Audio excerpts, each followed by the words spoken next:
Hablar de hiperplasia endometrial es hablar de uno de los ejemplos en los cuales el estímulo de una sola sustancia, en este caso una hormona, es capaz de producir trastornos de diversas características, no solo en un tejido, sino en varios tejidos, potenciando o demostrando que el efecto permisivo, constante, también puede ser dañino y no siempre favorable en la aparición de ciertas patologías. Este es el mejor concepto de hiperplasia endometrial y es para demostrarles que no solamente tiene que ver con el crecimiento de la glándula o el estroma, tiene que ver con el crecimiento de vasos, tiene que ver con el crecimiento de epitelio, tiene que ver con el efecto persistente de los estrógenos. Y esa es en realidad la hiperplasia endometrial, ¿no? El estímulo constante de los estrógenos sobre todo estos tejidos y que producen cambios, principalmente referidos por el crecimiento del mismo durante el efecto o la estimulación estrogénica. Si nosotros nos ponemos a revisar los diferentes hallazgos que se sucedieron para llegar a los conceptos que tenemos ahora sobre hiperplasia endometrial, pues teníamos que remontarnos al siglo pasado, cuando en 1900 un autor, que fue Cullen, fue el primero en describir que la hiperplasia endometrial podía ser la lesión precursora del cáncer de endometrio. Y esto fue quizás uno de los puntos más importantes porque hizo que muchos científicos empezaran a estudiar estos cambios para saber, en primer lugar, corroborar si realmente era así que se producía el cáncer de endometrio o si habían otros factores que podían estar interrelacionados con la aparición del cáncer de endometrio, que eso también se demostró más adelante. Más o menos en 1947, Kussberg habla de que hay una relación entre los estrógenos y la hiperplasia endometrial. Y no solamente eso, sino que aplica un término que ya no se usa, pero que se usó durante mucho tiempo, que fue el de hiperplasia adenomatosa, por las características que tenía el tejido cuando lo miraban en el microscopio. Unos años después, Hertwig y Sommer describen el comportamiento clínico y las características histológicas de diferentes pacientes que tenían tipos de hiperplasia. Y empiezan a dividirlo, y empiezan a hablar de hiperplasia quística, hiperplasia adenomatosa, anaplasia, carcinoma, pero ellos lo hablan y lo interrelacionan como que tuviera una secuencia, como que fuera todo parte de lo mismo. Es como en las exposiciones de sus compañeros, ¿no? Ellos han presentado una diapositiva, ambos, en el cual dicen el primer paso es una hiperplasia simple, el segundo paso es una hiperplasia con atipia y el tercer paso es un cáncer de endometrio. Y la otra todavía dice no, que el primer paso es una hiperplasia simple, la otra es una compleja, luego viene la atipia y luego viene el cáncer. ¿Es así? ¿Realmente es así? ¿Quieren corroborarlo? Sí, es así. Yo les voy a demostrar que no es cierto, porque existe una hiperplasia simple con atipia. Y eso demuestra que no sigue esa secuencia. Entonces, hay que saber interpretar bien las lecturas. En 1983, Pühler utiliza por primera vez el término hiperplasia glandular. Y este término también se va a desechar, porque cuando habla de hiperplasia glandular se está refiriendo al crecimiento solamente del tejido glandular. Y ya les he demostrado que en el concepto de hiperplasia endometrial no solo es el tejido glandular el que crece, sino son todos los tejidos, incluyendo el estroma, que está en el endometrio, que va a sufrir este crecimiento, esta transformación, esta proliferación. ¿Listo? En 1972, Bellius concluye que a pesar de la existencia del cáncer in situ, la hiperplasia adenomatosa es la precursora del cáncer invasor. Bueno, esto sí fue también algo importante, aunque no todos estaban de acuerdo porque no había una demostración fehaciente de que esto sí ocurría. Y también eso se va a demostrar después de que no es del todo así.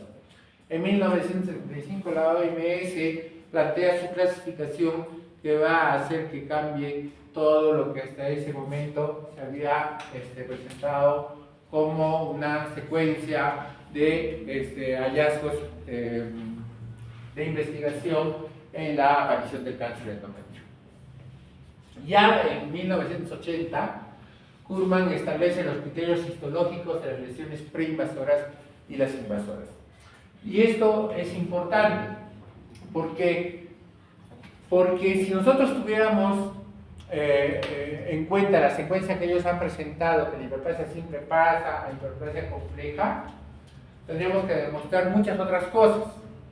Uno, que la arquitectura de la hiperplasia simple es muy diferente a la de la hiperplasia compleja. La hiperplasia compleja se llama así, ¿ya?, porque la constitución del tejido glandular es muy diferente a la de la hiperplasia simple. ¿Ya? Entonces, no es que la hiperplasia simple pasa a hiperplasia compleja. Mucho cuidado con ese concepto. En 1980 también Ferenczi cree que el único factor para distinguir entre una lesión benigna y premaligna del endometrio es la presencia de atipia nuclear. Y este sí fue uno de los cambios más importantes. ¿Ya? A tal punto que hoy se considera que no basta que haya solamente hiperplasia, sino que tiene que haber atipia para decir que esta lesión puede ir a un cáncer o no, lo cual no es tampoco del todo totalmente cierto. Y les voy a demostrar que las hiperplasias simples sin atipia también pueden ir al cáncer de endometrio. Ya en el año 2000, el grupo especializado en endometrio valida la atipia nuclear como predictor de malignidad en la hiperplasia endometrial e incluyen el volumen estromal para poder discriminar entre hiperplasia benigna y lesiones premalignas. Y esto es lo que hoy día nosotros tomamos en cuenta para decir cuál es el grado de malignidad que puede tener una lesión de este tipo, que se considera una lesión precancerosa. Para esto también tenemos que conocer al endometrio. Y esta diapositiva ya se les he presentado ya en el primer aporte. El endometrio, deben saber que tiene dos capas bien diferenciadas, ¿no es cierto? Una capa basal y una capa funcional. Saber que la capa basal es la que está adherida, si quieren, cosa que no es así tampoco, ¿no?, al miometrio. Es la capa que no sufre ningún tipo de transformación. Es la capa que tiene que ver con la parte de la remodelación o regeneración del nuevo endometrio después de la caída del endometrio por la menstruación. Esa es su función de la capa basal. Inicia el nuevo crecimiento endometrial.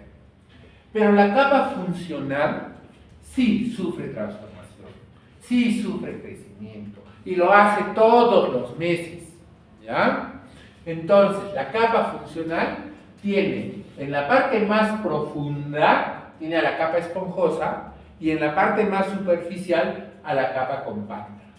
Todo esto, ¿ya?, todo esto representa casi 2/3 del endometrio.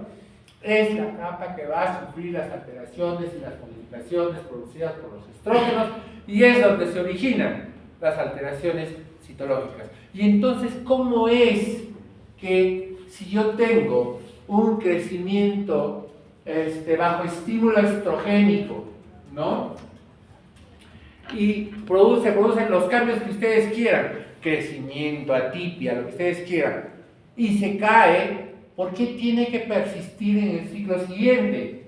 ¿Por qué la célula neoplásica que se cae, que se va con la menstruación, sigue apareciendo en el siguiente ciclo? Es una de las cosas que siempre nos preguntamos. Es una de las cosas que todavía no podemos explicarnos. No es que obviamente dejan herencia para las siguientes células, y la siguiente célula sale ya con una predisposición. No, hay otros mecanismos que tienen que ver con esto. ¿Qué más tenemos que saber en el endometrio? Tenemos que saber cómo es su vasculatura, ¿no? Y para eso, pues nosotros empezamos en la arteria. ¿Cuál es la principal arteria que irriga el útero? La ovárica, ¿no es cierto? La uterina. Ay, ya, la arteria uterina queda Las arciformes. ¿Las arciformes qué dan? Las rectas, ¿no? Las radiales. Las rectas, las espirales. Y las espirales tienen dos partes. Una proximal, que sufre poca modificación, y una distal, que se afecta constantemente de las modificaciones. Y esta es la parte más importante que ustedes tienen que recordar. Y esto es lo mismo, son las mismas arterias. Saber que en esta parte de acá es donde se van a producir las mayores modificaciones. ¿Y qué es lo que tienen que hacer? Solamente recordar cuando hicimos eje hipotálamo hipófisis ovario y estábamos hablando de la relación del ovario y el endometrio, ¿no es cierto? ¿Y qué pasaba en la primera parte del ciclo? Pues se producía una proliferación endometrial, con un aumento vascular, ¿no es cierto? Muy bien. Esa alteración se produce a este nivel. ¿Listo? Y esto es eso que les mencionaba, ¿no? Empieza la proliferación, termina la primera fase del ciclo, viene la fase lútea o fase progesterónica, como quieran, sigue creciendo el endometrio, aumenta la presencia de glucógenos, aumenta la proliferación vascular y si no hay embarazo, se cae, ¿no? Por efecto de la progesterona. Histológicamente, pues el endometrio, ¿no? ¿Qué tiene? Tiene glándulas, tiene estroma, tiene vasos. El miometrio no va a sufrir modificaciones, es un músculo liso. Y acá está lo mismo que te he enseñado en hace dos diapositivas, ¿no? En donde están las diferentes capas del endometrio, ¿ya? Y hasta el miometrio. Solamente para que lo veas más adecuadamente. Pero veamos. En la fase proliferativa, ¿cuál es la fase proliferativa, doctora? La primera fase del ciclo. Muy bien. Ya, la fase proliferativa, ¿qué va a suceder con las glándulas? Pues entran en mitosis, ¿no? Entran en un crecimiento marcado, ¿no? Las glándulas aún son medias rectilíneas, los núcleos son pseudoestratificados. Y obviamente hay una gran actividad de los receptores estrogénicos y de progesterona alfa y beta, ¿no? En el estroma también se produce crecimiento celular, gran cantidad de mitosis, hay células redondas poco diferenciadas y al igual que en las glándulas los receptores de estrógenos y progesterona alfa y beta están aumentados, ¿no? Primera fase del ciclo. Estamos recordando nosotros esa diapositiva anterior en que está creciendo el endometrio. En la tercera semana, después del día 14, más o menos entre el día 16 y 24, empiezan a aparecer ciertos cambios, ¿ya? Empiezan a aparecer vacuolas con glucógeno. Ya nosotros sabemos para qué aparecen estas vacuolas, ¿no es cierto? Porque el glucógeno es necesario en caso que haya un embarazo, ¿sí? ¿Ya? Además, hay gran crecimiento vascular. Además, hay aumento tanto de receptores de estrógenos como de receptores de progesterona, en los dos que tienen, alfa y beta. Las glándulas convolutas, secreción luminal, citoplasma apocrino, disminución, empieza a disminuir al final del día 22, 23, empiezan a disminuir los receptores de estrógeno alfa y beta y de progesterona alfa y beta. Y aparece la PP14, que es una proteína plasmática.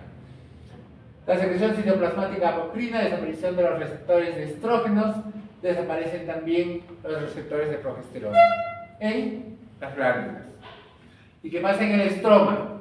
Las células redondas poco diferenciadas, al comienzo hay aumento de receptores de estrógeno alfa y beta, aumento de receptores de progesterona, pero empieza a disminuir el receptor de progesterona beta. Hay edema, ¿no? Las arterias espiraladas sufren cambios, se produce el proceso de desidualización o predesidualización, como quieran, ¿no?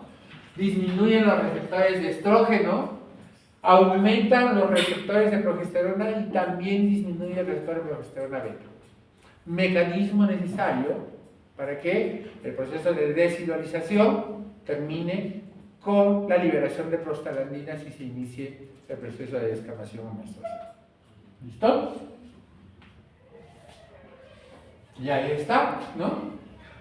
En la glándula se produce su ruptura, desaparición de los receptores de estrógeno, desaparición de los receptores de progesterona, lo mismo pasa en el estroma, empiezan a haber agregado de células extremales, trombosis vascular, infiltrado leucocítico, linfocítico, desaparición de los receptores de estrógeno, de progesterona y finalmente liberación de prostaglandinas y se inicia la menstruación. Eso es lo que pasa en cada ciclo menstrual. ¿Ya? Eso es lo que sucede fisiológicamente. ¿Qué más añadirles a esto? Recordar, ¿no?, que en el ciclo menstrual o en la menstruación, ya se los dije también en una clase, la coagulación es muy diferente al de todo el organismo, ¿no? Donde predomina básicamente el hecho de producirse sustancias que tienen que ver con la falta de coagulación, ¿sí? Donde predomina básicamente un efecto de vasoconstricción, que va a ser el principal mecanismo por el cual no se desangra la paciente, además de que se produce una agregación plaquetaria inmediata, que también va a sufrir una disagregación, ¿no?, para que inmediatamente nuevamente empiece a irrigar a las nuevas células del endometrio que van creciendo. ¿Sí? Es muy diferente. Revísenlo. Se los recomendé en ese aporte y ahora ya lo deberían dominar. ¿Qué más tenemos? Saber que los receptores de estrógeno y los receptores de progesterona, alfa y beta, son diferentes y no cumplen las mismas funciones. Eso es lo más importante. Y acá se los demuestro. Tienen diferente número de aminoácidos, los dos dependen de los estrógenos y su mayor producción se da a nivel preovulatorio y ovulatorio precoz. Eso ya lo sabíamos, eso ya lo conocíamos, nos lo he repetido hasta el cansancio, ¿no? Lo mismo pasa con la progesterona, ¿no? Los receptores varían en cuanto a su peso molecular, ¿ya? El receptor de progesterona beta está relacionado en un 50% con cáncer de endometrio. Su punto máximo se da a la mitad del ciclo menstrual, también eso lo sabemos, lo hemos estudiado, ¿no? Y durante la fase lútea solo está presente en el estrógeno. La síntesis de estrógenos y progesterona, entonces, depende de sus receptores. También, se los he mencionado, ya lo conocen ustedes y ya sabemos cómo es que se producen los receptores de estrógeno y progesterona a medida que se va produciendo esta misma hormona, ¿no es cierto? Entonces, por definición, conjunto heterogéneo de lesiones patológicas que van desde proliferaciones reversibles, ¿ya?, hasta lesiones precursoras de cáncer. Hiperplasia endometrial.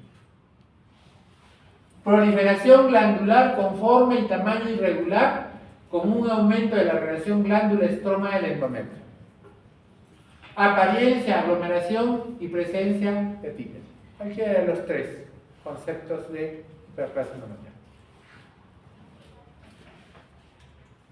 Entonces, ahora que ya sabes qué cosa es la hiperplasia endometrial, hablemos un poquito de qué representa eso en la población femenina. Se calcula que a nivel mundial, ¿ya?, más o menos se presenta por cada 100.000 mujeres 133 casos de cáncer de endometrio. Cáncer de endometrio, ¿ya? Y de repente esta incidencia, ¿ya?, podría ser más alta. ¿Por qué no será más alta? ¿O por qué creemos que podría ser más alta? ¿Quién tiene una idea? Por la obesidad y la diabetes. Ya, esos son factores que están incrementando. Pero hay otro factor. ¿Por qué no es más alta la incidencia? ¿O por qué creemos que debería ser más alta la incidencia? ¿Por eso los crudos? No. También es un factor que tiene que ver, pero no es por eso. ¿Por qué? El uso de ciertos tipos de anticonceptivos no lo enmascarado. No. Porque la histerectomía es una de las operaciones más frecuentes. Y la hiperplasia endometrial, se van a dar cuenta que es más frecuente en la vida postmenopáusica. ¿Ya? Por eso es que posiblemente no vemos muchos casos de hiperplasia endometrial que podrían ser diagnosticados. ¿Ya? ¿Qué más debemos saber?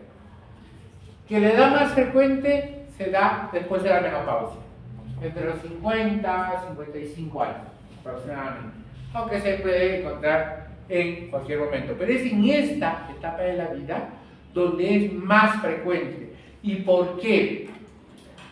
Porque hay una condición que se relaciona mucho con la aparición o con el diagnóstico de hiperplasia endometrial. ¿Cuál es? ¿Qué síntomas se relacionan mucho con hiperplasia endometrial? Sangrado postmenopáusico. Y eso les he enseñado desde que vamos a empezar el curso. ¿Ya? A los 60, a los 65 años, ¿no? Si hay sangrado postmenopáusico, yo debo pensar en hiperplasia endometrial o en cáncer endometrio, pero es probable que más esté relacionado con atrofia endometrial que con una hiperplasia endometrial. ¿Ya? ¿Qué otra cosa? En las premenopáusicas asintomáticas, ¿hay o no hay hiperplasia endometrial? En las premenopáusicas, ¿hay o no hay? Sí hay, pero es más difícil el diagnóstico. ¿Por qué? Les voy a explicar. Si yo encuentro en una mujer postmenopáusica un endometrio mayor de 5 milímetros de grosor, pues yo tengo alta sospecha de hiperplasia endometrial. Pero si yo encuentro un endometrio de 25 milímetros en una mujer premenopáusica, pues no estoy seguro que realmente se trate de una hiperplasia endometrial, a pesar de que por norma establecemos que más de 15 milímetros ya que deberíamos pensar que se trata de un endometrio grueso, pero no va a estar necesariamente asociado a hiperplasia endometrial, ¿ya? Pero sí deben saber esto, que las premenopáusicas asintomáticas, solo el 1% cursan con atipia y el 5% lo hacen sin atipia. Y en aquellas que presentan sintomatología, el 20% cursan con hiperplasia. Y finalmente, en las postmenopáusicas, la cosa cambia, ¿ya? La hiperplasia sin atipia se presenta en un 4% y en un 24% de los casos pueden llegar a tener atipia. ¿Ya? Y si ustedes me siguieron desde el inicio que estamos hablando de los conceptos, uno de los conceptos más importantes es la presencia justamente de atipia celular. ¿Ya? ¿Qué podemos decir de la patogenia? ¿No? Que básicamente para que esto se produzca yo tengo que estar constantemente bombardeado por esto, pero tienen que darse una serie de pasos para que se produzca una hiperplasia. Esa serie de pasos que tienen que darse tienen que ver justamente con errores metabólicos, con errores genéticos. ¿Ya? Entonces, no es suficiente que yo tenga una estimulación constante de estrógenos si es que yo tengo un sistema inmunológico adecuado. Necesito que haya una serie de fallas en estos sitios de control, ¿no? Es como que yo tuviera a la policía de tránsito en toda esta avenida, ¿ya? Pero en las intersecciones no tengo. Y si es que este tejido sabe evadir a la policía de tránsito, se va por una intersección, pues va a seguir creciendo, ¿no? Y eso pasa. Varios mecanismos que tienen que ver con la detección temprana de la aparición de tumores, de las alteraciones de crecimiento que te he mencionado, de las alteraciones de la apoptosis, de las alteraciones que tienen que ver con crecimiento vascular, se ven afectados, no funcionan, se inactivan, y a esto se conoce con el nombre de mutaciones, inactivación. Ahorita les voy a mostrar una diapositiva de eso, ¿no? Acá está justamente, ¿ya? Y estos son algunos de los genes que están más relacionados con hiperplasia endometrial y que también lo han mencionado sus compañeros, ¿ya? Y entonces, vean, PTEN, que tiene que ver clásicamente con la detección temprana de una célula maligna, ¿ya? O CRAS, o inestabilidad microsatelital, que sus compañeros van a hablar en la próxima clase, ¿ya? Sufre una serie de alteraciones que pueden ser inactivación, mutación, pérdida o hay uno más que no está aquí. Al final, la falta de funcionamiento, ¿ya? La falla en el funcionamiento o el no funcionamiento, como quieran, ¿ya? Va a producir que no se detecte esta célula y que empiece a proliferar y que empiece a aparecer hiperplasia endometrial. Y si eso todavía sigue teniendo más fallas desde el punto de vista genético, va a terminar en un cáncer endometrial. Y te lo voy a mostrar en esta diapositiva. En esta no, una más adelante. Por ejemplo, el PT, ¿ya?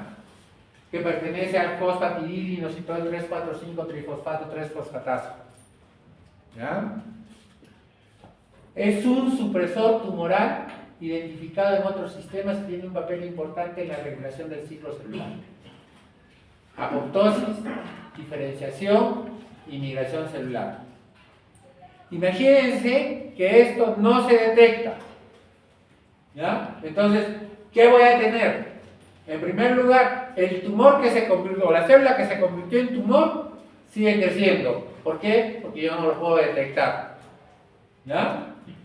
Segundo, como no soy capaz de regular el ciclo celular, se diferencia las veces que quiero.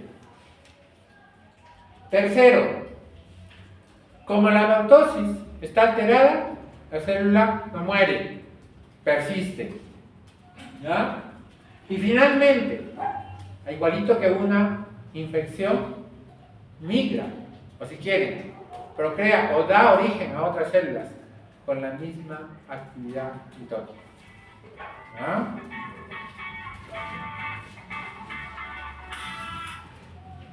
¿Aló? Bueno, este PT, por ejemplo, está ubicado en el cromosoma Q10Q23. El CRAS. ¿Qué hace el CRAS? El CRAS es un proto-oncogén, ¿ya?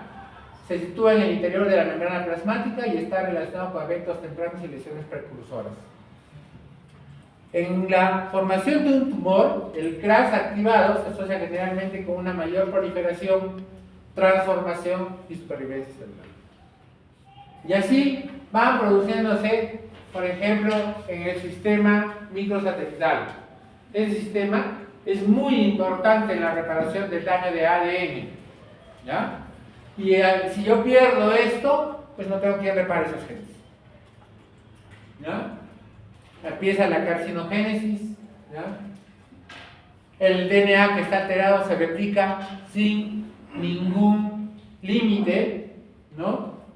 Y finalmente aparece pues el cáncer, ¿no? Por eso es importante el MIS, ¿no?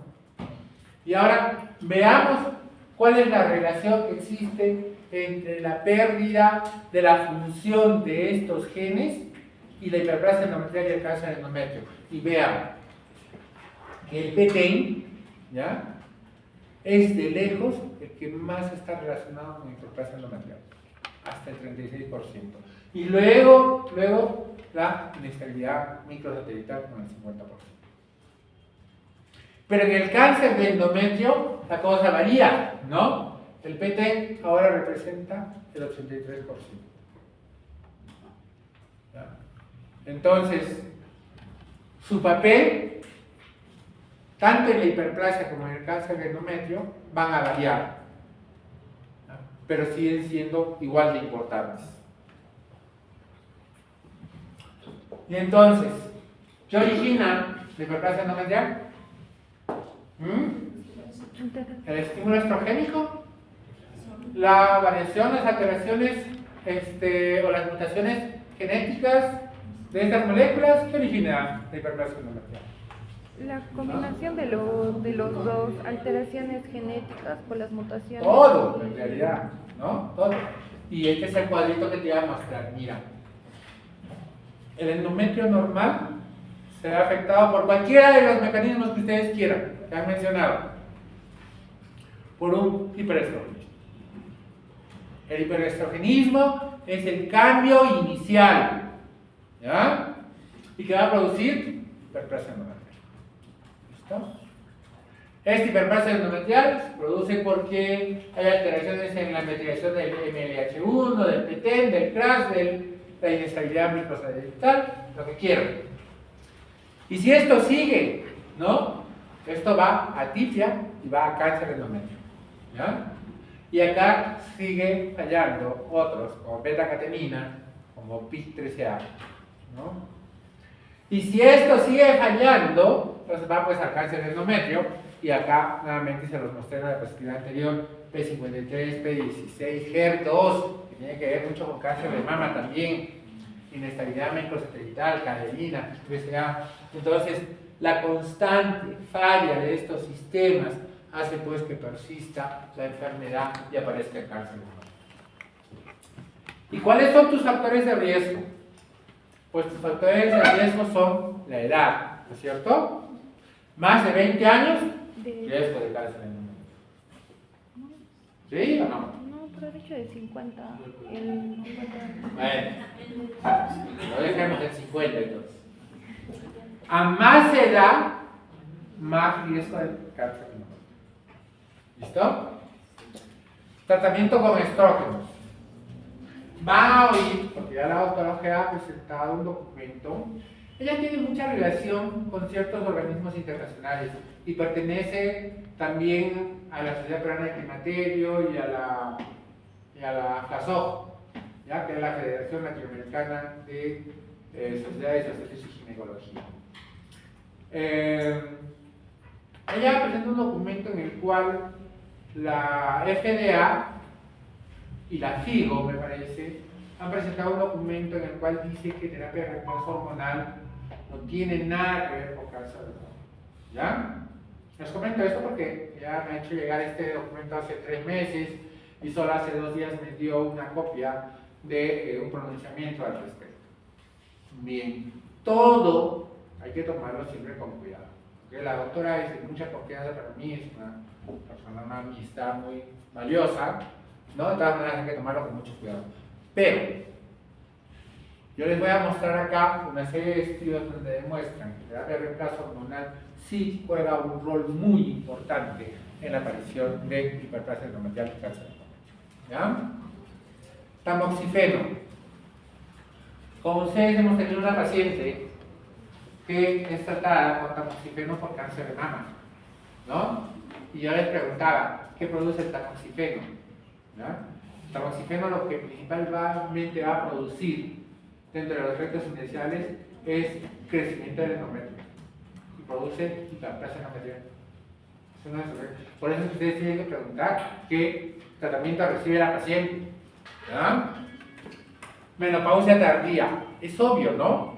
Es obvio. Si lo que yo tengo es una enfermedad que se origina por la persistencia de los estrógenos en forma constante, si yo tengo más tiempo con efecto estrogénico, ¿no?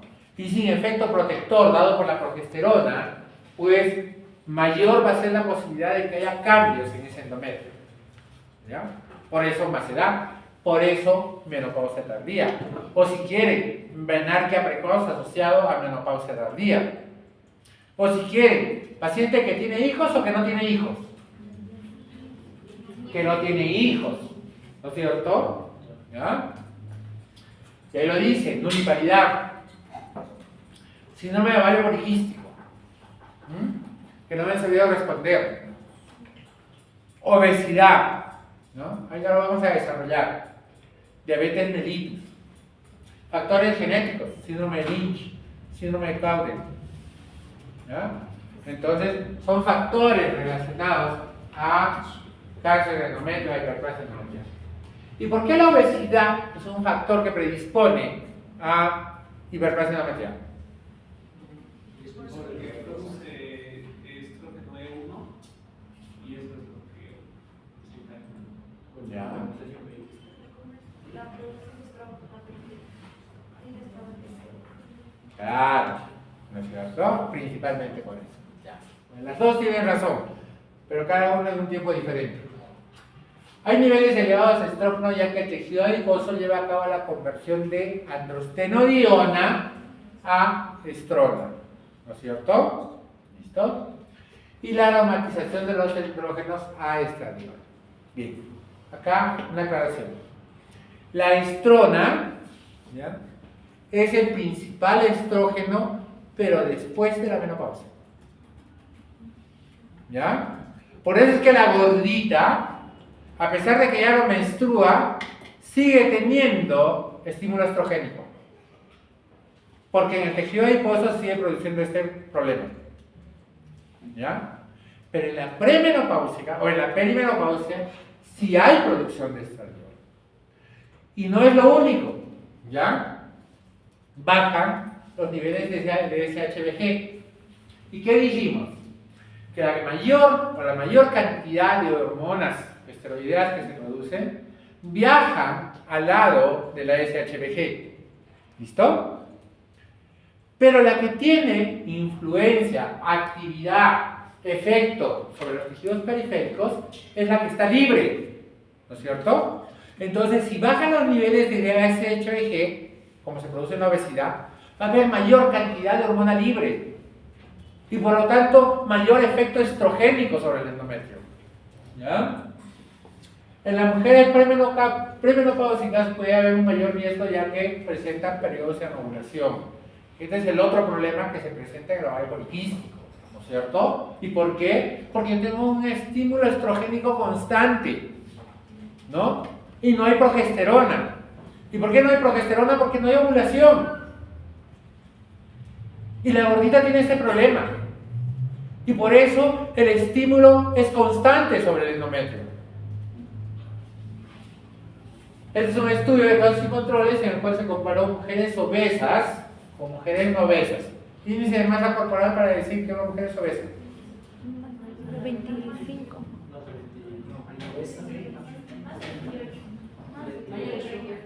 Ya, muy bien.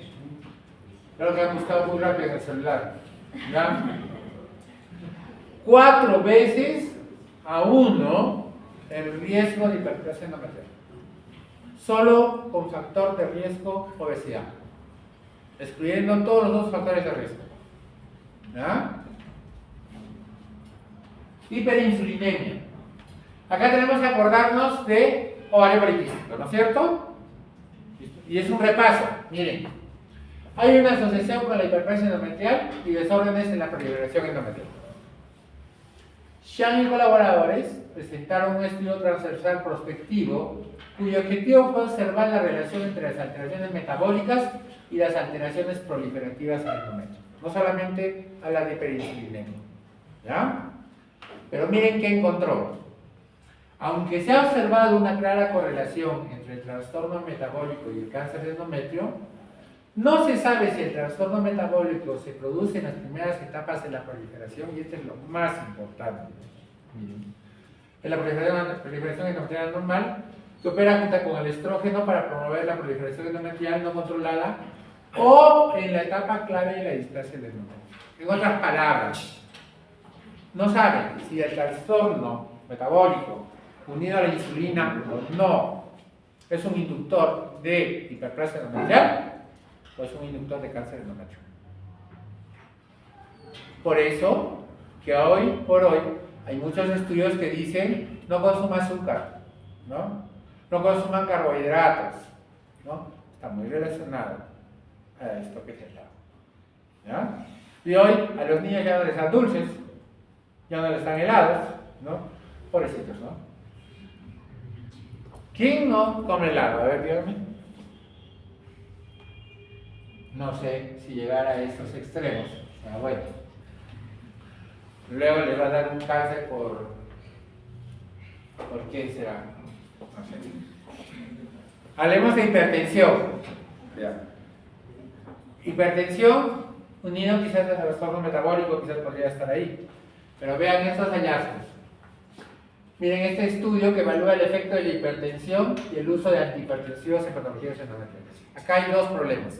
¿Es la hipertensión o es el tratamiento? ¿Ya? Y dice, Borgias presentó un estudio de 14 años en 228 pacientes, 123 hipertensas, 105 normales, mujeres posmenopáusicas todas hipertensas, y en las que se les realizó el legrado uterino en comparación con pacientes posmenopáusicas sin otra patología asociada. Se excluyeron las pacientes con otro factor de riesgo para patología endometrial como terapia de reemplazo hormonal, tamoxifeno y abetemelitis. Resultados: 44.7 de las pacientes hipertensas tuvieron hiperplasia endometrial versus 23.8 de las normotensas, siendo este grupo más frecuente. En este grupo, lo más frecuente fueron los pólipos hiperplásicos. ¿Ya?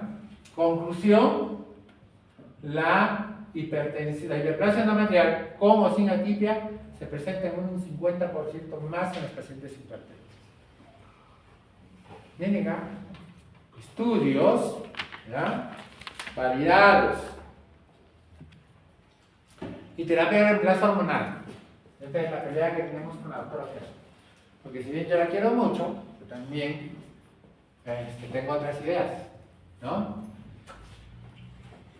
Si yo sé que el estímulo endometrial es un factor predisponente para hiperplasia endometrial y por lo tanto para cáncer de endometrio, pues tengo que evitar terapia de reemplazo hormonal. Eso yo creo que debe ser el sitio del cual todos debemos partir. ¿Ya? Y ahí lo dice: el cáncer endometrial es causado por el estímulo estrogénico sin oposición de progestinas. Por lo tanto, uno de los principales factores de riesgo de la TRH es una oposición adecuada de progesterona. Mecanismo fundamental por el cual la terapia de reemplazo hormonal siempre, pero siempre, se debe dar unida a la progesterona. ¿Ya? Pero, acá viene el pero. Hoy se sabe, por ejemplo, que el cáncer de mama, ¿ya?, que en un principio se creía que solo estaba relacionado a estrógenos, como en el cáncer de endometrio. Hoy se sabe también que la progesterona jugaría un papel muy importante en la génesis y avance del cáncer de mama. Entonces, si mi paciente no tiene útero, ¿para qué le doy progesterona? ¿No? Entonces dicen, hay que darle solamente estrógenos. Bueno. Y acá se los demuestro, miren, es un metaanálisis de 45 ensayos, o sea, 45 trabajos de investigación. Todos fueron ensayos aleatorios. En más de 38.000 mujeres posmenopáusicas, y se evaluó el riesgo de cualquier tipo de hiperplasia endometrio. Simple, con atipia, sin atipia, compleja, etc. En mujeres con útero que fueron tratados durante 12 meses o más con estrógenos. ¿Ya? Con estrógenos solos, con estrógenos combinados o con placebo. Bien, ¿qué encontraron? La terapia de estrógenos solos en 1 o 2 años aumenta significativamente, 20 a 50%, el riesgo de hiperplasia endometrial en comparación con placebo. Demostrado el efecto que tienen los estrógenos sobre el endometrio. 2. Estrógenos solos, al compararlos con la combinación estrógenos-progestágenos a 1 año de tratamiento, aumentó significativamente el riesgo de hiperplasia endometrial. Este efecto fue estadísticamente significativo. Nunca da estrógenos sin progesterona en pacientes con útero. El uso continuo de la combinación de estrógenos y progestina no aumenta la tasa de hiperplasia endometrial en comparación con placebo. Un punto a favor de terapia de reemplazo. ¿Listo? Existe un estudio, el de posmenopáusicas estrógeno-progestina, llamado PEPI, es uno de los estudios más reconocidos a nivel mundial, ¿ya?, que mostró un aumento estadísticamente significativo en la hiperplasia endometrial después de 2 años de la terapia cíclica combinada, ¿ya? Y el régimen utilizado en este ensayo fue de 625 miligramos de estrógenos conjugados equinos más 10 miligramos de medroxi-progesterona por 12 meses. Pero ¿qué es lo que encontraron?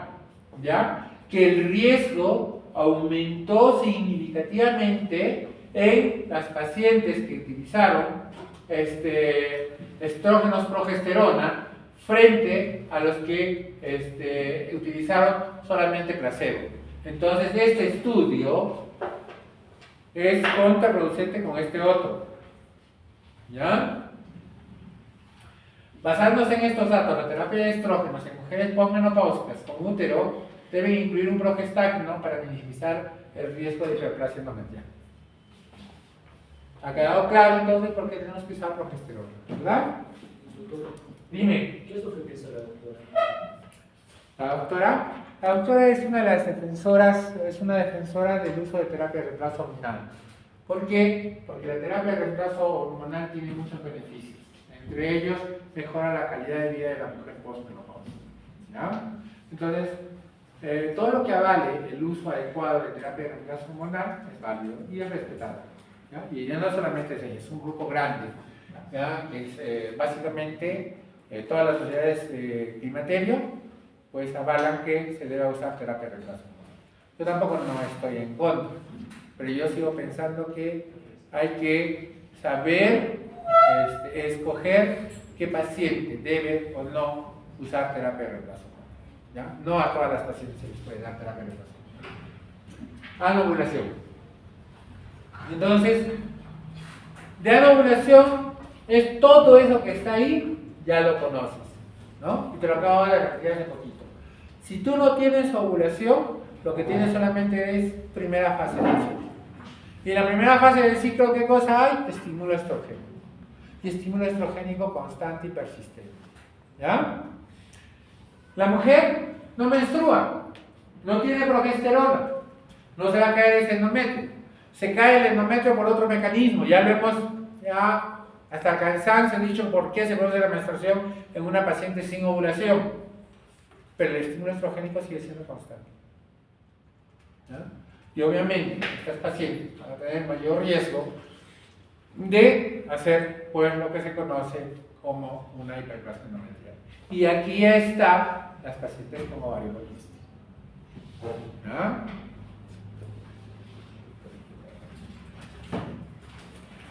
Entonces, en la anovulación hay gran cantidad de estrógenos, ¿no?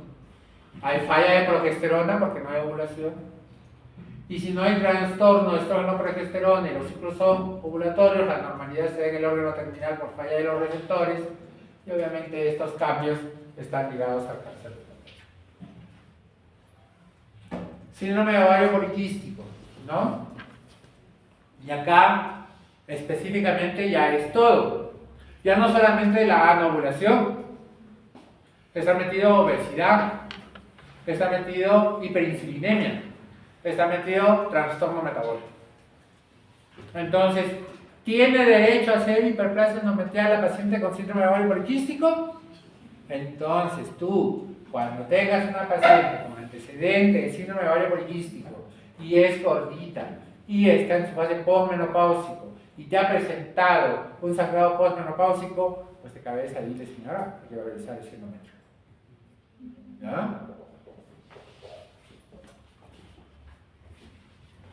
¿Y cuál será el tratamiento entonces para una paciente con síndrome de ovario poliquístico? Para que no haga cáncer de endometrio, para que no haya hiperplasia endometrial. ¿Cuál va a ser el tratamiento?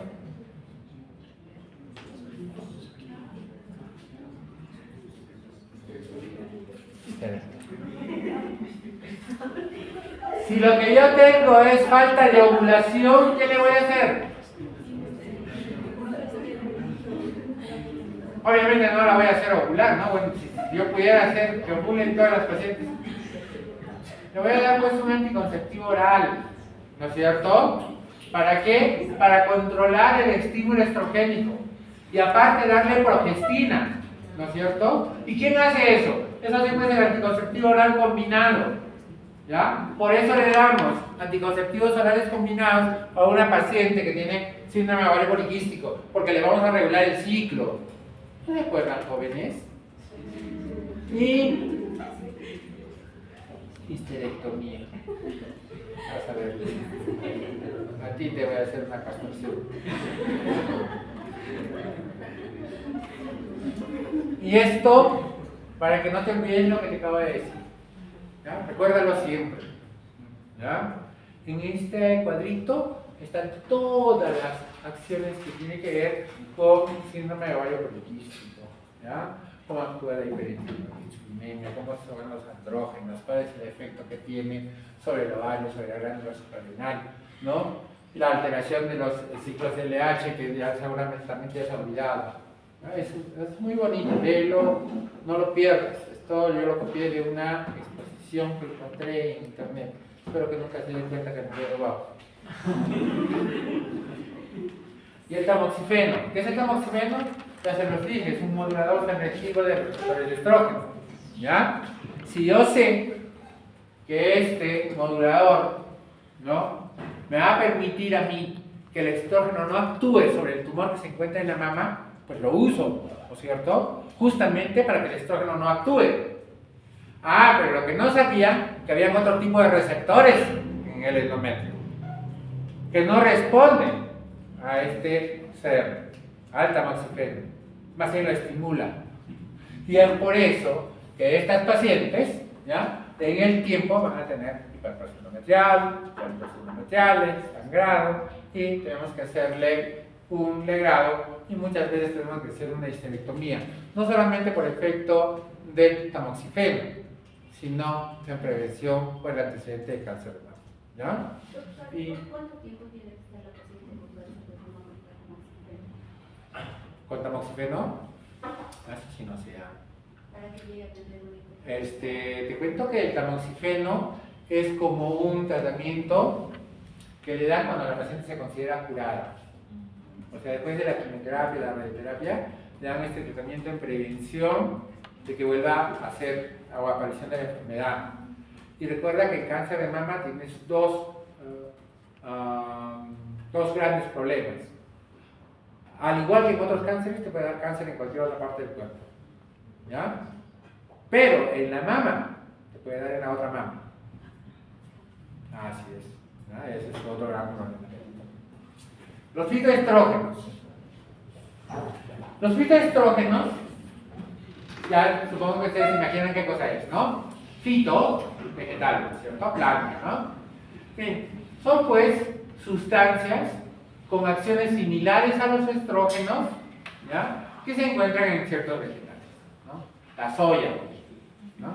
Y hay una serie de plantas que tienen sustancias con efecto estrogénico, pero su acción es muy débil.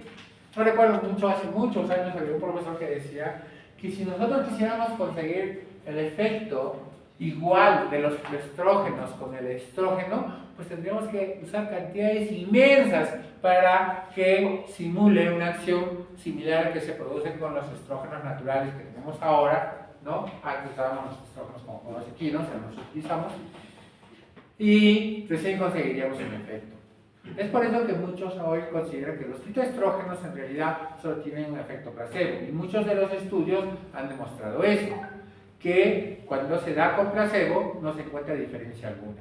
Yo particularmente no receto ningún fitoestrógeno como terapia de reemplazo hormonal. ¿Ya? Si quiero hacer terapia de reemplazo hormonal, hay que darle estrógenos, ¿no? Fitoestrógenos, ni la fitosoya, ni que la acción vaginal, ni que disminuye los bochornos. No, y acá se los demuestro, ¿ya? Entonces ahí bien claro dice que los fitoestrógenos son controversiales, ¿ya? A pesar de que tienen propiedades estrogénicas y antiestrogénicas, sus efectos no llaman la atención, ¿ya? La mayoría de estudios con seguimiento de 6 a 12 meses demostró que el riesgo era bajo o no había. La mejor prueba de que los fitoestrógenos tienen efecto casi sobre el organismo femenino, ¿ya? Creo que eso es lo más importante. Genéticos. Existen pues ciertos factores genéticos que te predisponen a tener cáncer en diferentes órganos, ¿ya? Uno de ellos es el síndrome de Lynch. El síndrome de Lynch se asocia a cáncer de mama, cáncer de ovario y cáncer de colon, ¿ya? Y también se puede asociar con cáncer de colon, ¿ya? Es una predisposición genética que tú tienes a hacer este tipo de cáncer, ¿ya? Pero también, como existen factores de riesgo, hay factores protectores, ¿ya? Y lo hemos visto, los anticonceptivos orales combinados, ¿no es cierto? ¿Por qué?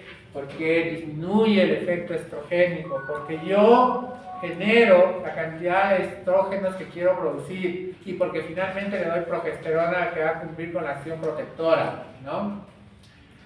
Si algún valor tiene el tabaco, pues este es en el cáncer de mama. Tiene efecto protector, ¿ya? Sobre el elemento. El ejercicio, vean, un riesgo relativo menos 0.73, ¿ya? Entonces, desde mañana, todas ustedes al gimnasio. Ahora van a decir, no tengo tiempo, ¿no? ¿Siquiera conocen el gimnasio? Espero. El café también tiene un gran efecto protector, ¿ya? Menos 0.64. Entonces, los anticonceptivos orales, mira, disminuyen un 50% el riesgo de hiperplasia endometrial.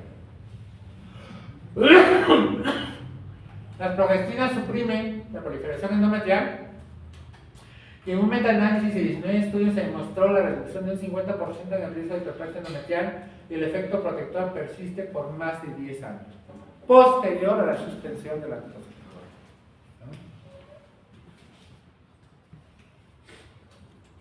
La progesterona. Bueno, ya te he hablado hasta el cansancio del estrógeno. Ahora te voy a hablar un poquito de la progesterona.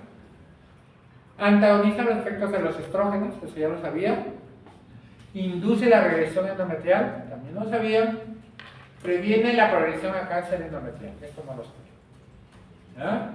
Y el riesgo relativo es de 0.5 a 0.7 como adición a la terapia de retraso hormonal por un año.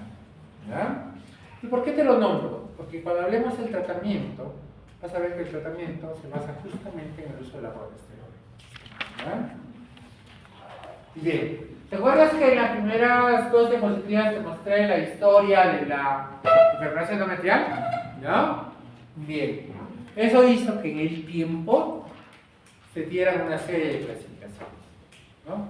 Y recordemos que en 1900 Kuhler empezó con esto, ¿no es cierto? Bueno, más o menos en 1961 estos autores, Campbell y Barter, empezaron a hablar de hiperplasia benigna. Hablaron de hiperplasia tipo 1, tipo 2, tipo 3. Bueno, como en el NIC no se ponían de acuerdo, ¿no? Y fueron progresando, y algunos hablaron de proliferación quística, hiperplasia glandular, luego empezaron a hablar de hiperplasia adenomatosa, luego hicieron una mezcla, ¿no? Se los dije, ¿no? Que hablaban de hiperplasia quística, hiperplasia adenomatosa, anaplasia, cáncer de endometrio, bueno. Hasta que llegamos al año 1986. Y acá empieza la definición que va a cambiar todo lo que es hiperplasia. Y ellos dicen, solo hay dos tipos de hiperplasia. La hiperplasia simple y la hiperplasia compleja. Y cada uno con sus características típicas, ¿ya? Que básicamente la diferencia está en cómo se agrupan las glándulas en cada uno de estas cambios, en cada una de estas alteraciones. ¿Listo? Pero cada una puede tener atipicidad o no. Entonces había una hiperplasia simple sin atipia y había una hiperplasia simple con atipia. Y lo mismo pasaba con la hiperplasia compleja. ¿Ya? ¿Y era lo mismo? No era lo mismo. ¿Ya? ¿Por qué no era lo mismo?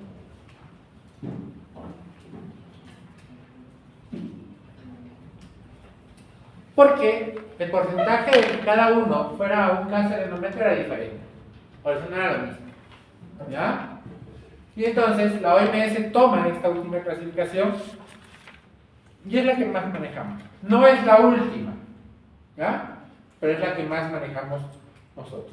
Entonces, hiperplasia simple, hiperplasia compleja, sin atipia o con atipia.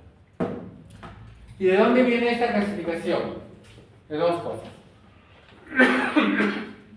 De la citología, ¿ya? Y de la estructura. La citología te decía si tenía atipicidad o no. Y la estructura te decía si era de hiperplasia simple o compleja. Listo. Eso era la clasificación. Y yo te decía que no era lo mismo. Es que una hiperplasia simple va a un cáncer de endometrio en un 1%.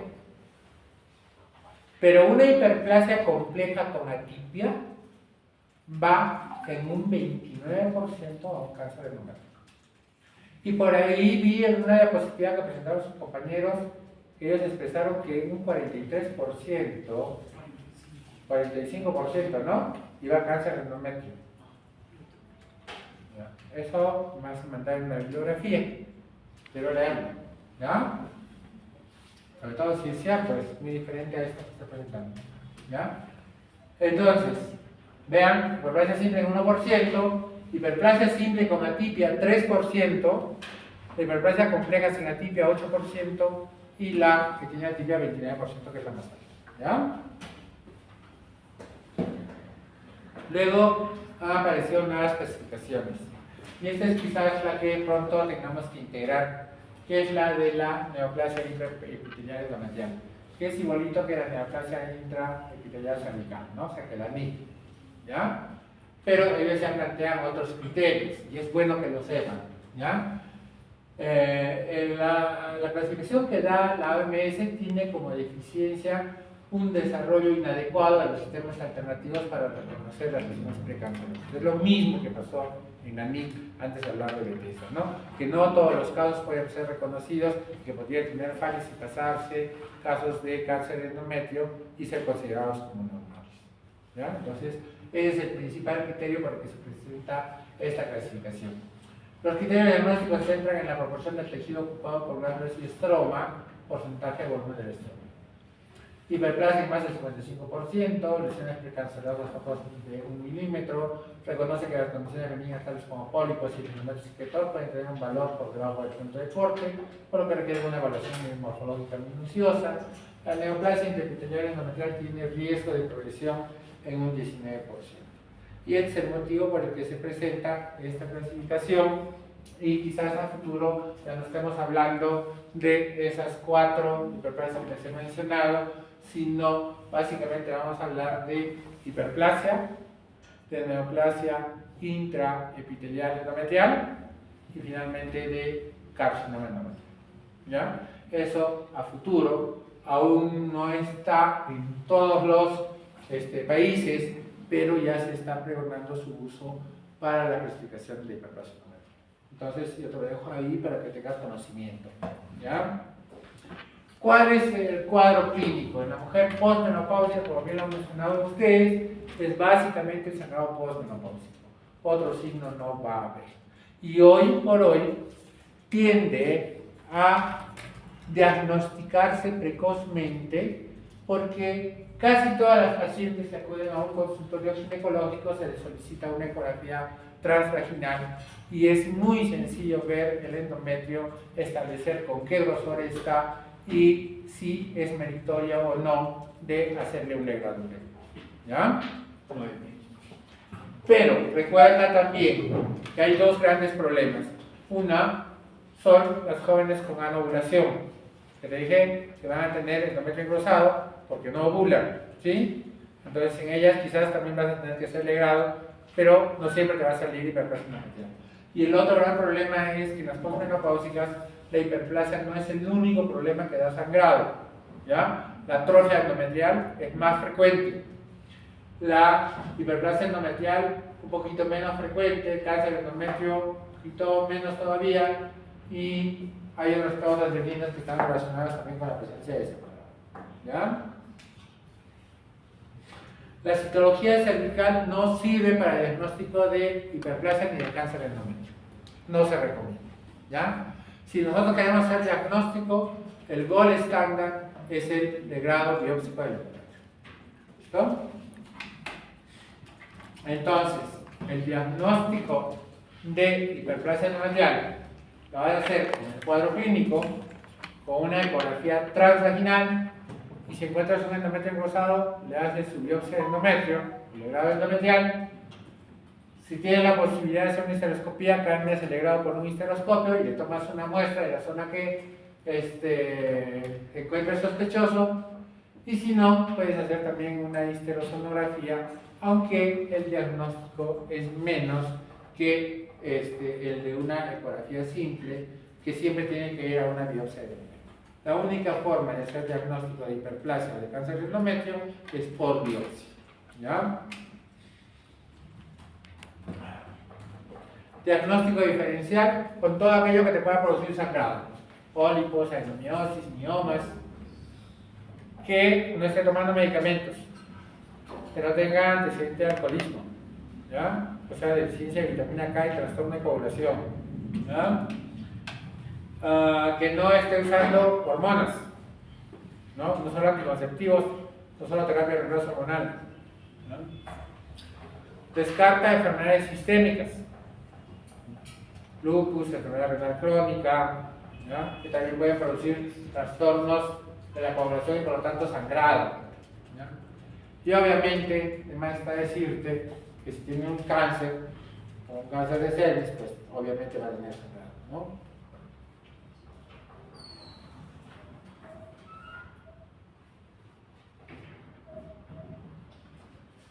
Bien. ¿Por qué 5 milímetros? Bien.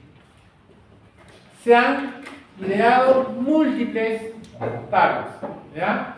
Algunos usan 8 milímetros, otros usan 7 milímetros, otros usan 5 milímetros, otros utilizan 3 milímetros, depende. ¿De qué dependerá? ¿En qué fase estáis? ¿En qué fase está? No.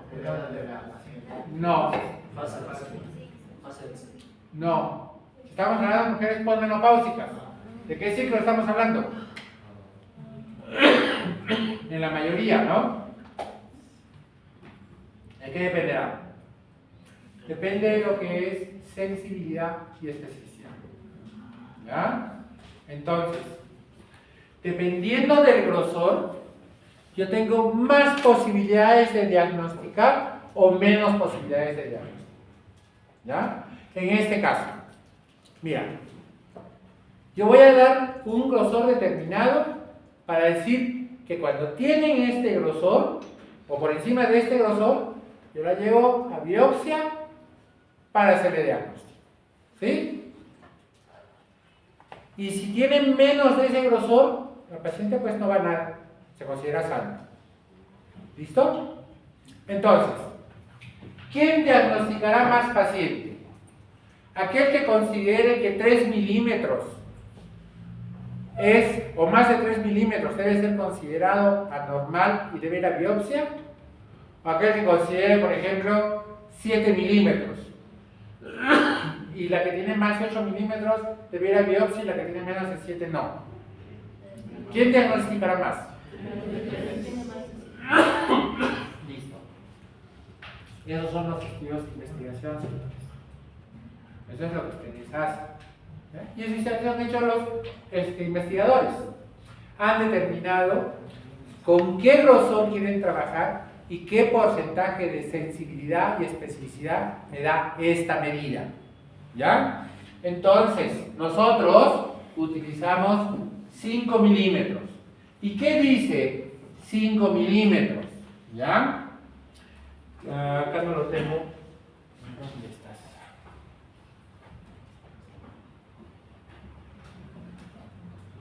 Acá. Mira. Con un corte de 5 milímetros, yo tengo un valor predictivo positivo de 87%. Es decir, que 87 de las 100 mujeres que yo estudié y que tienen la enfermedad, solo 13 se me van a escapar. ¿Ya? Tiene una especificidad del 96% y tiene una sensibilidad del 100%. ¿Ya? Es por eso que nosotros consideramos 5 milímetros.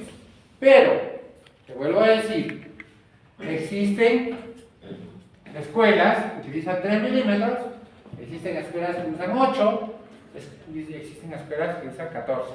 Bueno, cuando tienes 14, pues ya no se escapará ninguna. Todas van a ir al grado, en su mayoría. ¿no es cierto? O perdón, al revés, casi nadie se va a diagnosticar, perdón, disculpen, porque esto es al revés. Entonces, y ahí te muestro otra gráfica, ¿ya?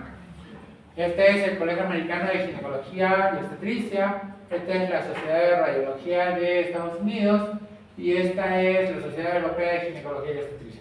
Y vean, cada uno maneja distintos criterios. Lo importante es que tú tienes que saber que el endometrio siempre, pero siempre se mide en corte longitudinal. Que tienes que medir la parte más ancha del endometrio, no que es al medio, no, la parte más ancha del endometrio. Y tienes que saber diferenciar que no haya imágenes que te hagan pensar que el endometrio está grueso, ¿verdad? Y eso lo hemos visto con ustedes el día de hoy. Hemos hecho más de 5 o 6 histerosonografías y hemos visto que hay imágenes que pueden hacer simular que el endometrio está grueso, ¿no es cierto? Muy bien.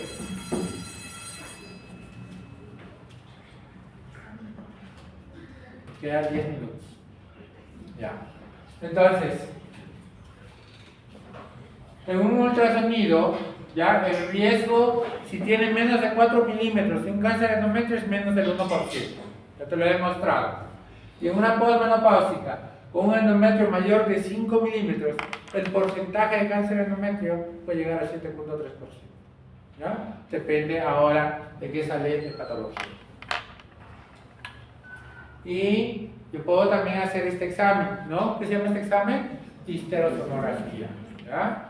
Que es inyectar líquido en la cavidad. Y yo puedo ver la cavidad uterina, puedo medir los endometriales.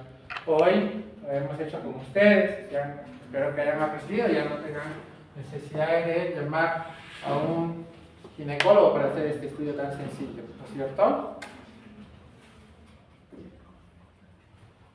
Y ahí tienen una hiperplasia endometrial, ¿no? En este caso el endometrio no se mide de acá a acá, ya les he enseñado, se mide primero esta parte, luego esta parte y se suma, pero a todas luces ese endometrio me mide más de 5 milímetros, ¿ya? Es lógico que va a salir que es una hiperplasia endometrial. La biopsia de endometrio sigue siendo el estándar de oro, es la única que te da el diagnóstico y no solamente el diagnóstico, te va a tipificar qué tipo de hiperplasia tiene tu paciente, ¿ya? Y te va a permitir a ti demostrar indicar cuál es el tratamiento más adecuado para este tipo de paciente. La histeroscopía, bueno, nosotros no tenemos mucha experiencia en histeroscopía, pero es muy buena porque te permite la visualización directa. Entonces tú en el ecógrafo tienes un endometrio grueso y aparte lo ves y eres capaz de biopsiar la zona que realmente está engrosada o que está vascularizada, pues tus posibilidades de que aciertes en el diagnóstico son mayores que las de una biopsia endometrial. ¿Por qué? Porque en la biopsia endometrial yo soy incapaz de biopsiar todo el endometrio. Solamente biopsio una parte del endometrio. Entonces, si tengo suerte o mala suerte, o sea, ¿no? Voy a hacer diagnóstico. Pero también existe la posibilidad de que se me escapen algunas pacientes, ¿no? Es la ventaja de verlo con una histeroscopia.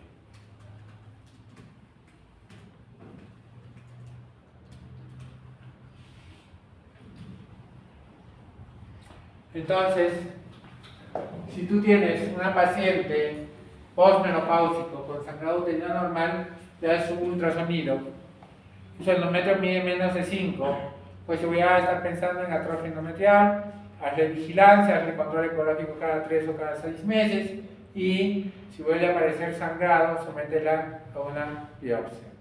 Y si tu paciente tiene más de 5 milímetros, pues ya no lo piensas 2 veces, inmediatamente a biopsia y de acuerdo a eso hace el diagnóstico definitivo. Tratamiento. Bueno, ya los veo cansados, pero déjenme. ¿Están cansados? Ah, me pareció. El tratamiento, saber que una vez que yo tengo una hiperplasia, yo tengo que hacer o un tratamiento médico o un tratamiento quirúrgico. ¿Ya? Si el tratamiento es médico, bien. voy a escoger ese tratamiento principalmente cuando yo tengo una paciente en edad reproductiva, ¿ya? En la cual necesito que ella todavía tenga su posibilidad de fertilidad. Y el tratamiento se hace con progesterona. Existen múltiples esquemas, que los voy a dejar ahí para no alargar la clase, ¿ya? Pero que lo que van a hacer básicamente es eliminar el estímulo estrogénico, hacer que ese endometrio esté completamente plano por un tiempo, digamos, adecuado, que va a ser más o menos 6 meses a 1 año, y que después de eso yo tenga un endometrio normal, sin esos cambios que había con el estímulo estrogénico, y que pueda facilitar a mi paciente la posibilidad de un embarazo. ¿Listo? Esa es básicamente la opción de tratamiento médico. ¿Cuándo yo voy o escojo un tratamiento quirúrgico?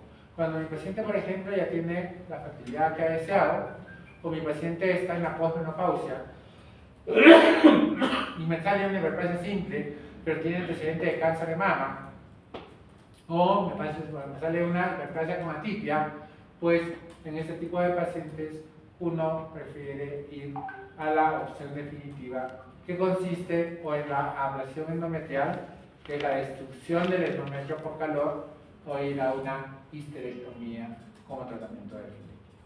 Y ese es el tratamiento de la hiperplasia. ¿Ah? ¿Alguna pregunta? Doctor, ¿de qué depende si se le hace la histerectomía o la ablación? Por ejemplo, yo tengo una paciente hipertensa, diabética, ¿ya? Con alto riesgo de trombosis, cardiópata. Entonces, ir a una histerectomía tiene mucho riesgo. Por lo mejor le hago una ablación endometrial. ¿En qué consiste la ablación endometrial? ¿Has visto ese electrobisturí que utilizamos para cauterizar? Hay un terminal que tiene como una bola rodante, ¿ya? Entonces se coloca eso y se produce calor. Y se va destruyendo todo el endometrio. Es la ablación endometrial. El problema con esa técnica es que no se quema uniformemente ni destruye en profundidad igual en todo el tejido. Por lo tanto, yo podría dejar tejido que no se ha quemado y que sea canceroso y estar solamente ocultando un cáncer endometrio que aparecer en un estadio más avanzado. Ese es el problema. ¿Ya? ¿Bien? ¿Alguna otra pregunta? Ahí les dejo los esquemas. Hablarles sobre el sistema intrauterino levonorgestrel, que es muy bueno, sobre todo en mujeres perimenopáusicas, ¿ya? Que no quieren embarazo, pues le podemos poner un SIUM, que es parecido a una T de cobre, solo que tiene levonorgestrel en vez de cobre, que va a producir atropia endometrial y les va muy bien. Y saber que inclusive pacientes con cáncer de endometrio se les trata con progestinas y regresionan y pueden inclusive embarazarse, y después del embarazo podemos decidir si es que estamos interesados. Bien, eso sería todo. Doctor, también mencionó que uno de los deberíamos preguntar si mi paciente está tomando no anticonceptivos orales. ¿No? Como efecto protector. No. Dijo que para hacer el diagnóstico es una diapositiva hace ratito que deberíamos preguntarle. ¿Por qué? Porque si tú le das solamente estrógenos para que se le endometrio. Entonces le debo preguntar si está tomando Si está para retirarle y para cambiar. Grueso, y tu paciente está dando terapia de reemplazo hormonal, así tenga progestinas, debe sospechar que el crecimiento de la vagina es por la terapia de reemplazo hormonal. Es por la terapia. Vale.